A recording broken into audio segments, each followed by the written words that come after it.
Graça e paz, irmãos, graça e paz, irmãs. Chegamos a mais um Pequenos Textos, Grandes Verdades. E hoje eu gostaria de compartilhar com vocês um pouquinho do texto que eu li no meu devocional, especialmente que eu li hoje na versão A Mensagem, que é uma paráfrase de Eugene Peterson. Então nós vamos ler 1 Pedro 2, versículos de 1 a 3, que nessa paráfrase diz o seguinte: Por isso, limpem a casa. Tratem de varrer tudo o que é malícia, fingimento, inveja e comentário maldosos. Vocês já provaram de Deus. Agora, como bebês de colo, bebam a pura bondade de Deus e assim crescerão maduros e completos em Deus. Uma coisa que me chama muita atenção nesse texto é a importância da gente limpar a casa. É muito interessante a gente pensar que de tempos em tempos, assim como a gente faz com os nossos armários, que a gente faz com as nossas gavetas, a gente precisa fazer uma limpeza no nosso coração. E talvez, não é nem de tempos em tempos, seria bom a gente fazer isso diariamente. E aí o autor, ele dá algumas sugestões do que a gente precisa limpar o nosso coração, a nossa mente. Ele fala aqui a respeito da malícia, do fingimento, da inveja e dos comentários maldosos. Então, quando a gente percebe que isso está sujando a nossa casa, quando a gente percebe que essas coisas estão sujando o nosso coração, a gente precisa, então, dar aquela varridinha, dar aquela limpadinha.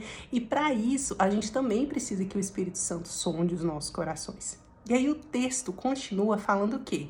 Beleza, vocês estão limpos, né? Você fez essa limpeza, você varreu a sua casa, o seu coração. Agora, você precisa orientar os seus desejos.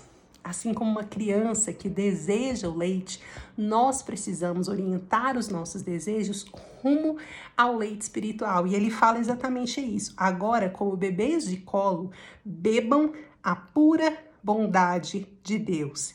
E assim crescerão maduros e completos em Deus. Primeiro faz a limpeza. Você já viu tanto que é ruim a gente se alimentar numa casa suja? Você tá ali, a sua cozinha, talvez você fez comida, ou talvez você passou o dia inteiro fora e não teve tempo de limpar, e você vai fazer um lanche, você vai fazer um jantar, você vai fazer um almoço, e aquilo tá tudo sujo. Você já viu tanto que é desagradável a gente comer num ambiente sujo? E esse texto fala sobre isso também. Ele fala sobre primeiro a gente limpa a casa, para depois a gente se alimentar. E é interessante ele falar da gente se alimentar da bondade de Deus. E aí quando a gente pensa na bondade de Deus, a gente vê o tanto que ela é contrária ao quê? Ao fingimento, à inveja e aos comentários maldosos. Se a nossa casa está suja, nós não conseguimos orientar os nossos desejos, os nossos apetites para a bondade de Deus. E com isso, nós não crescemos e nos tornamos completos. Então, vamos fazer aí uma tarefinha de casa?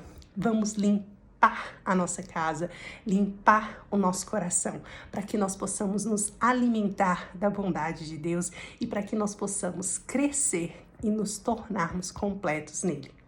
Um beijo, meu pai volta amanhã, eu te vejo na semana que vem. Deus abençoe.